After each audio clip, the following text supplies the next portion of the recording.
Hello दोस्तों, आप देख रहे हैं डी कोड इंडियन। तो यहाँ पे निर्मला सीतारमण जो कि हमारी फाइनेंस मिनिस्टर है, उनके द्वारा इकोनॉमिक सर्वे 2020-21 को लोकसभा में जारी कर दिया गया है। ये तीसरा मौका है जब Nirmala Sitharaman as a finance minister economic survey को जारी कर रही हैं। और यहाँ पे जो इकोनॉमिक सर्वे है उसको हम लोग आर्थिक सर्वेक्षण के नाम से जानते हैं। आज के इस वीडियो में हम जानने की कोशिश करेंगे कि क्या होता है इकोनॉमिक सर्वे।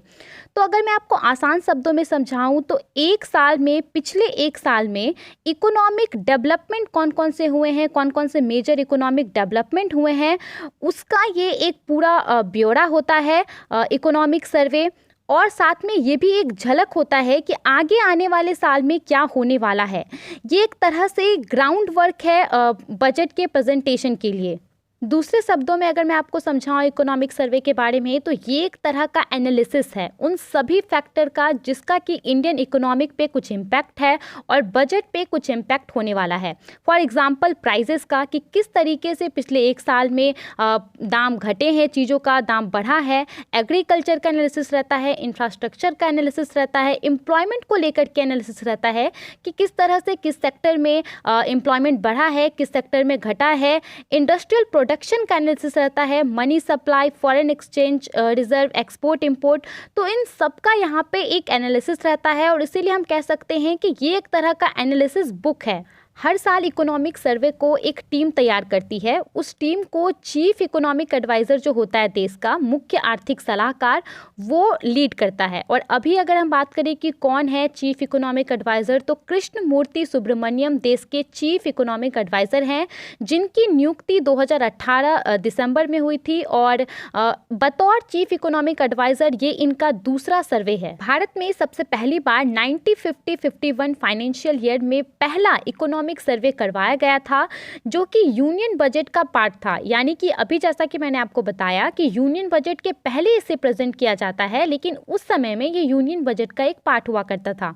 लेकिन 1964 में क्या होता है कि इसे यूनियन बजट से अलग कर दिया जाता है और हर साल इसे अलग से प्रेजेंट कराया जाता है बजट सेशन के पहले। अब अभी जो ये इकोनॉमिक सर्वे 2020-21 को जारी किया गया है, उसमें रियल ग्रोथ रेट जो है फाइनेंशियल ईयर 2021 के लिए वो यहाँ पे -7.7% बताया गया है। और जो रियल ग्रोथ रेट है 2022 के लिए फाइनेंशियल ईयर, वो यहाँ पे 11.5% बताया गया है। आपको मैं बता दूँ कि ये सिर्फ एज्यूम्ड किया गया है कि इतना हो सकता है।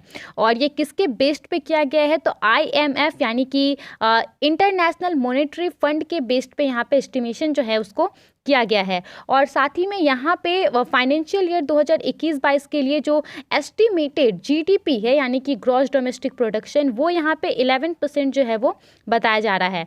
उसके अलावा दोस्तों एक और ख़ास बात है इकोनॉमिक सर्वे 2020-21 की कि यहाँ पे इस साल जो है ये पूरा ई-बुक फॉर्मेट था। यानी कि दोस्तों इलेक्ट्रॉनिक बुक फॉर्मेट इसको किया गया था। जो पेपर होता है वो पेपरलेस था इकोनॉमिक सर्वे 2020-21।